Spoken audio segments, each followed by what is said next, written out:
Captain सरकार ने 4 वरे पूरे किए और एक क्लेम किया, वो क्लेम किया कि असी 85% वादे पूरे किए हैं। उन्हें इस क्लेम को असी मैथेमैटिकली देखिए, मैथेमैटिकली कि 85% का अर्थ यह है कि जे 100 वादे है, 100 चीज़ों चों 85 वादे मुकम्मल कर ले 100%। क्या एक भी वादा 100% पूरा होया? बिल्कुल नहीं होया। दूसरा जी एंगल देखिए कि सारे ही वादे 100 के 100 85% पूरे होए तो बनता 85%, तो सारे वादे तक कंप्लीट नहीं होए, पूरे नहीं किए इन्होंने, 85% तक भी नहीं पहुँचे।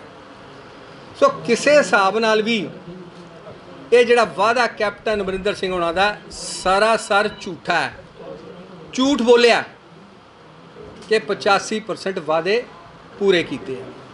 दूसरी गल कही कि मेरे नाल मुकाबला ही कोई नहीं किसी पार्टी का 2022 के इलैक्शन के विच।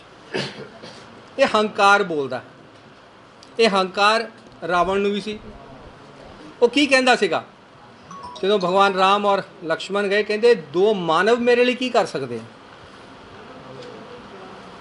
तो लंका फतेह की सी। तो उस नाते जो हंकार हो जाता, कहते प्राइड है तो फॉल, वह गिरना निश्चित है। सो 22 के इलैक्शन के विच कैप्टन सरकार का गिरना निश्चित है।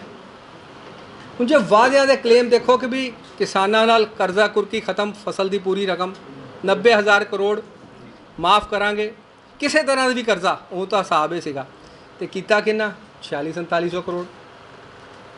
जे असीं क्या 25 लाख नौकरियां देवांगे, तुसीं ये देखो कि बई जिन्ने ईटी टीचर हैगे आ, डीपी की हुई है, पीटीआई है, ETT teacher, TTT teacher, art and craft teachers, multipurpose health workers, contractual जिहड़े वर्कर्स हैगे आ, वो सारे अज सड़कों ते आ। तो जे 25 लाख नौकरियां इन्हों दित्तियां होंदियां तो फिर सड़कों ते क्यों होंदे? तो कीता की सीगा कि भाई जिहड़ी किसी इंडस्ट्रीज की रिक्वायरमेंट है, वो कहता सानू दसो अज साडे द्वारा होएगी। वो महीने लिए 2 महीने नहीं रखी गई, जो जोमैटो का हैगा वो विले हो गए। सो कोई भी वादा जिहड़ा, चाहे तुसी 2500 रुपया अनएम्पलॉयमेंट अलाउंस सीगा, ये वादा किया कि भी जिहड़ा हैगा कि भी बेरोज़गारी पत्ता दिता जाऊगा, शुरुआत ही नहीं हुई। और 5 रुपये पर यूनिट इंडस्ट्री को बिजली दी जाएगी, क्या दी गई? इंडस्ट्रीयल टाउन है, बिल्कुल नहीं दी गई।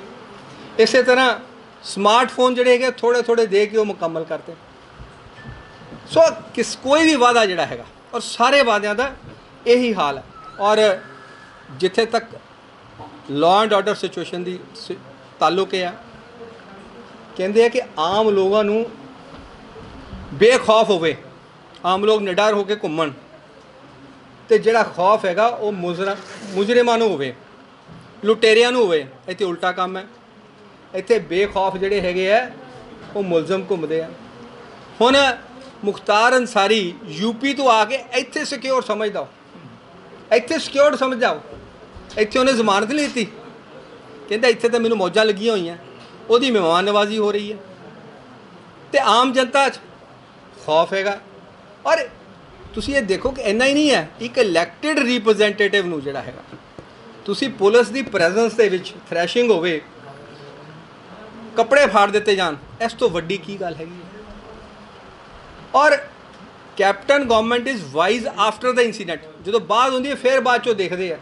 हुण इन्नी पुलिस की मौजूदगी होवे, उहदे विच इन्नी घटना हो जाए, इस तो वड्डी शर्मनाक की है। क्योंकि जमहूरीयत दे विच हर एक व्यक्ति नूं गल कहण दा अधिकार है, प्रोटेस्ट करन दा अधिकार है, और उस अधिकार की असी रखिया करते हैं। असी हामी हैं कि जे साडा कोई विरोध कर रहा, उहदे अधिकार नूं असी पूरी तरह सुरक्षित करांगे। लेकिन ये तो नहीं है कि भी जो दी गल ना मनी जाए तो कपड़े फाड़ दिओ। हुण कैप्टन साहब ने कई गल्लां नहीं मनियां, तो क्या उहदे नाल ये जिहड़ा हैगा कि भी इस तरह जिहड़ा हैगा बिहेव करे कि भी किसी पब्लिक रिप्रजेंटेटिव नाल। अच्छा हालात की है, कित्थे तक के कानून व्यवस्था चली गई दी है। और तुसी ये देखो, गुटका साहब हाथ चुक के गुटका साहब नूं फड़ के सौं खाधी सी। हुण अखीरले साल दे भी तुसी खबरां देखदे हो कि भी ड्रग्स ਇੱਥੋਂ ਫੜੀਆਂ ਗਈਆਂ, ਇੱਥੋਂ ਨਸ਼ਾ ਫੜਿਆ ਗਿਆ, ਇੱਥੋਂ ਨਸ਼ਾ ਫੜਿਆ ਗਿਆ। 5ਵੇਂ ਸਾਲ 'ਚ 4 ਸਾਲ ਕੀ ਕੀਤਾ ਇਹਨਾਂ ਨੇ? 4 ਸਾਲਾਂ ਦੇ ਵਿੱਚ ਇਲੀਗਲ ਡਿਸਟਿਲਰੀਜ਼ ਲਾਈਆਂ ਔਰ ਉਹਦੇ ਵਿੱਚ MLA ਦਾ ਨਾਮ ਹੈ, ਮਦਨ ਲਾਲ ਜਲਾਲਪੁਰਾ ਹੈ, ਗੁਰਕੀਰਤ ਸਿੰਘ ਕੋਟਲੀ ਦਾ ਨਾਮ ਆਉਂਦਾ। ਫਿਰ ਸਪੂਰੀਅਸ ਲੇਕਰ 129 ਬੰਦੇ ਮਾਰੇ ਗਏ। ਸਵਾਲ ਇਸ ਗੱਲ ਦਾ ਕਿ ਉਹਨਾਂ ਦੇ ਖਿਲਾਫ ਇਨਕੁਆਇਰੀ ਸ਼ੁਰੂ ਕੀਤੀ ਸੀਗੀ ਕਿ ਵੀ ਇਲੀਗਲ ਡਿਸਟਿਲਰੀਆਂ ਨਿਕਲੀਆਂ, ਲੇਕਿਨ ਉਹ ਸਾਰੀਆਂ ਬਰਸ਼ ਸਾਈਡ ਕਰਤੀਆਂ। ਉਹਦੀ ਕੋਈ ਰਿਪੋਰਟ ਆਈ, ਕਿਸੇ ਐਕਸਾਈਜ਼ ਅਫਸਰ ਨੂੰ ਫੜਿਆ। ਕਿਉਂ? ਕਿ ਜੇ ਐਕਸਾਈਜ਼ ਅਫਸਰ ਪਟਿਆਲੇ ਦਾ ਹੀ ਪਟਿਆਲੇ 'ਚ ਫੜੀ ਜਾਵੇ ਤਾਂ ਐਕਸਾਈਜ਼ ਅਫਸਰ ਉਹ ਜ਼ਿੰਮੇਵਾਰ ਹੈ ਔਰ ਮਿਨਿਸਟਰ ਇੰਚਾਰਜ ਕੌਣ ਹੈ? ਚੀਫ ਮਿਨਿਸਟਰ ਹੈ। ਸੋ ਉਹਦੀ ਜ਼ਿੰਮੇਵਾਰੀ ਸਿੱਧੀ ਚੀਫ ਮਿਨਿਸਟਰ 'ਤੇ ਆਉਂਦੀ ਹੈ, ਐਕਸਾਈਜ਼ ਡਿਪਾਰਟਮੈਂਟ ਉਹਨਾਂ ਕੋਲ। ਅਤੇ ਕਿਆ ਕੋਈ ਜ਼ਿੰਮੇਦਾਰ ਅਫਸਰ ਜਿਹੜਾ ਜਾਂ ਤਾਂ ਉਹ ਨਲਾਇਕ ਆ ਸਾਰੇ ਲੱਗੇ ਹੋਏ ਤੇ ਜਾਂ ਮਿਲੀ ਭਗਤ ਹੈ, ਦੋ ਚੀਜ਼ਾਂ ਹੋ ਸਕਦੀਆਂ ਨਾ। ਲੇਕਿਨ ਉਹਦੀ ਕੋਈ ਰਿਪੋਰਟ ਨਹੀਂ ਆਈ। ਫਿਰ ਇਹ ਹੈਗਾ ਜਿਹੜੇ ਫੜੇ ਗਏ ਬੰਦੇ ਉਹ ਟਿਪ ਆਫ ਦੀ ਆਈਸਬਰਗ ਹੈ। ਜਿਹੜਾ ਬੰਦਾ ਅਸਲੀ ਹੈਗਾ ਪਿੱਛੇ ਚਲਾ ਰਿਹਾ ਉਹਨੂੰ ਹੱਥ ਨਹੀਂ ਲਾਇਆ। 5600 ਕਰੋੜ ਰੁਪਈਆ ਤਾਂ ਕਹਿੰਦੇ ਸੀ 1 ਸਾਲ ਦੇ ਵਿੱਚ ਰੈਵਨਿਊ ਲਾਸ ਹੋਇਆ, ਲੇਕਿਨ ਉਹੀ ਕੱਢ ਲੈਂਦੇ, ਉਹ ਰਿਕਵਰੀ ਨਹੀਂ ਕੀਤੀ ਗਈ। ਉਹ ਸਾਰੀਆਂ ਜਿੰਨੀਆਂ ਸੀਗੀਆਂ ਨਾ ਦਬਾ ਦਿੱਤੀਆਂ ਗਈਆਂ। ਤੇ ਹੁਣ ਕੀ ਹੈ?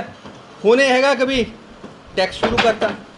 ਹੁਣ ਇੱਕ ਟੈਕਸ ਜਿਹੜਾ ਹੈਗਾ ਕਿ ਪੰਜਾਬ ਸਟੇਟ ਡਿਵੈਲਪਮੈਂਟ ਟੈਕਸ ਵਪਾਰੀ ਭਰਾਵਾਂ ਤੇ ਪ੍ਰੋਫੈਸ਼ਨਲਸ 'ਤੇ ਲਗਾਇਆ ਹੈਗਾ ਤੇ 200 ਰੁਪਈਆ ਪਰ ਮੰਥ ਦੇਣਾ। ਕਦੋਂ ਤੋਂ ਦੇਣਾ? 18 ਤੋਂ ਦੇਣਾ। ਤੇ ਇੰਨੇ ਸਾਲ ਰਿਕਵਰੀ ਕਿਉਂ ਨਹੀਂ ਕੀਤੀ ਗਈ? ਪ੍ਰਸ਼ਨ ਇਹ ਵੀ ਉੱਠਦਾ, ਜੇ ਤੁਹਾਡਾ ਟੈਕਸ ਲੱਗਾ ਹੋਇਆ ਸੀਗਾ ਤੇ ਕਿਉਂ ਨਹੀਂ ਤੁਸੀਂ ਸਖਤੀ ਵਿਖਾਈ ਗਈ? ਹੁਣ ਕਿਉਂ ਦਿਖਾ ਰਹੇ ਹੋ? ਫਿਰ 2% ਇੰਟਰਸਟ ਨਾਲ ਲਿੱਤਾ ਜਾਊਗਾ। ਇਹ ਜਿਹੜਾ ਟੈਕਸ ਹੈਗਾ ਨਾ ਪੰਜਾਬ ਸਟੇਟ ਡਿਵੈਲਪਮੈਂਟ ਟੈਕਸ, ਇਹ ਅਕਾਲੀ BJP ਸਰਕਾਰ ਦੇ ਵਿੱਚ ਹੀ ਬਿਊਰੋਕਰੈਟਿਕ ਪ੍ਰਪੋਜ਼ਲ ਸੀਗੀ। ਉਹਨੂੰ ਪ੍ਰੋਫੈਸ਼ਨਲ ਟੈਕਸ ਕਹਿੰਦੇ ਸੀਗੇ। ਮੈਂ ਬਤੌਰ ਪਾਰਟੀ ਲੀਡਰ BJP ਦੇ ਲੈਜਿਸਲੇਟਿਵ ਲੀਡਰ ਸੀ, ਮੈਂ ਫੁੱਟ ਡਾਊਨ ਕੀਤਾ, ਅਸੀਂ ਲੱਗਣ ਨਹੀਂ ਦਿੱਤਾ। ਅਸੀਂ ਨਹੀਂ ਲੱਗਣ ਦਿੱਤਾ ਕਿ ਬੋਝ ਪੈਂਦਾ। ਅਸੀਂ ਉਦੋਂ ਪ੍ਰੋਟੈਸਟ ਕੀਤਾ ਕਿ ਵੀ ਇਸ ਲਈ ਕਿ ਵੀ ਬਿਜਲੀ ਦੀਆਂ ਦਰਾਂ ਵੀ ਨਹੀਂ ਵਧਣੀਆਂ ਚਾਹੀਦੀਆਂ, ਉਹਦਾ ਭਾਰ ਜਿਹੜਾ ਅਸੀਂ ਕਿਸਾਨੀ ਦੇ ਉੱਤੇ ਮਾਫ ਕੀਤਾ ਹੈ ਬਿਜਲੀ ਦਾ, ਉਹਦਾ ਭਾਰ ਨਹੀਂ ਪੈਣਾ ਚਾਹੀਦਾ, ਉਹ ਵੀ ਨਹੀਂ ਪੈਣ ਦਿੱਤਾ ਸੀਗਾ। ਤੁਹਾਨੂੰ ਯਾਦ ਹੋਣਾ। ਲੇਕਿਨ ਅੱਜ ਹਾਲਾਤ ਕੀ ਹੈ? ਅੱਜ ਹਾਲਾਤ ਹੈ ਕਿ ਵੀ ਬਿਜਲੀ ਦੇ ਰੇਟਸ ਜਿਹੜੇ ਹੈਗੇ ਆ ਚੁੱਪ ਕਰਕੇ ਲੇਟੈਂਟਲੀ ਵਧਾ ਦਿੱਤੇ ਜਾਂਦੇ ਆ। ਇੱਥੇ ਹੀ ਬਸ ਨਹੀਂ ਆ। ਹੁਣ ਤੁਸੀਂ ਦੇਖੋ ਕਿ Punjab infrastructure development board fees PIDB fees ਜਿਹੜੀ ਹੈਗੀ ਹੈ ਉਹ ਪੈਟਰੋਲ ਡੀਜ਼ਲ ਦੇ ਉੱਤੇ ਤੇ ਸੇਲ ਡਿਊਟੀ ਉੱਤੇ ਲਾਤੀ 0.25%। ਪਹਿਲਾਂ ਵੀ ਵਧਾਇਆ ਹੈ, 15% ਪਹਿਲਾਂ ਵਧਾਈ ਹੈ ਸੇਲ ਡਿਊਟੀ 'ਤੇ। ਤਾਂ ਔਰ ਇਹ ਸਾਰਾ ਜਿੰਨਾ ਹੈਗਾ ਬੋਝ ਆਮ ਜਨਤਾ 'ਤੇ ਪਾ ਰਿਹਾ। ਡਿਸਟਿਲਰੀ 'ਚ ਲੂਟ ਹੋਈ ਹੈ ਉਹਦੇ ਬਾਰੇ ਕੋਈ ਜ਼ਿਕਰ ਨਹੀਂ। ਇਲੀਗਲ ਮਾਈਨਿੰਗ ਦੀ ਸੀਗੀ, ਕੈਪਟਨ ਸਾਹਿਬ ਨੇ ਖੁਦ, ਕਿਉਂਕਿ ਚੀਫ ਮਿਨਿਸਟਰ ਦਾ ਕਿਹਾ ਹੋਇਆ ਕਿ ਵੀ ਉਹ ਤਾਂ ਇੰਪਲੀਮੈਂਟ ਹੁੰਦਾ ਹੀ ਹੈ ਨਾ, ਲੇਕਿਨ ਮਾਈਨਿੰਗ ਦੇਖ ਕੇ ਕਿ ਅਸੀਂ ਮਾਈਨਿੰਗ ਪਾਲਿਸੀ ਲੈ ਕੇ ਆਵਾਂਗੇ, ਨਹੀਂ ਲੈ ਕੇ ਆਏ। ਕਿਉਂ? ਮਿਲੀ ਭਗਤ ਸੀਗੀ ਦੋ ਚੀਜ਼ਾਂ ਦੇ ਵਿੱਚ ਕਿ ਵੀ ਇਲੀਗਲ ਡਿਸਟਿਲਰੀਜ਼ ਦੇ ਵਿੱਚ ਔਰ ਮਾਈਨਿੰਗ ਦੇ ਵਿੱਚ ਜਿਹੜਾ ਹੈਗਾ। ਔਰ ਹਾਲਾਤ ਇਹ ਹੈਗਾ ਕਿ ਬਈ ਇਹ 4 ਸਾਲਾਂ ਦੇ ਵਿੱਚ ਸਕੈਮਸ ਹੀ ਹੋਏ ਔਰ ਕੁਛ ਨਹੀਂ ਹੋਇਆ। ਜੇ ਆਪਾਂ ਦੇਖੀਏ ਇਲੀਗਲ ਮਾਈਨਿੰਗ ਦਾ ਸੀਗਾ, ਰੈਵਨਿਊ ਸਕੈਮ ਹੋਇਆ, SC ਸਕਾਲਰਸ਼ਿਪ ਦੇ ਵਿੱਚ ਕਿਰਪਾ ਸ਼ੰਕਰ ਸਰੋਜ ਨੇ ਕਿਹਾ, ਉਹਦੇ ਪ੍ਰਿੰਸੀਪਲ ਸੈਕਟਰੀ ਨੇ, ਕਿ ਵੀ ਇਹਦੇ 'ਚ ਮਿਨਿਸਟਰ ਇੰਚਾਰਜ ਜਿਹੜਾ ਹੈਗਾ ਉਹ ਇਨਵੋਲਡ ਹੈ ਧਰਮਸੋਤ, ਲੇਕਿਨ ਕੋਈ ਕਾਰਵਾਈ ਨਹੀਂ ਕੀਤੀ ਗਈ। ਉਹਦੇ ਉਹ ਕਲੀਨ ਚਿੱਟ ਦੇਤੀ ਹੈ ਬੱਚਿਆਂ ਦਾ। ਤੁਸੀਂ ਸਕਾਲਰਸ਼ਿਪ ਖਾ ਰਹੇ ਹੋ ਅਸੀਂ ਬੱਚਿਆਂ ਦਾ।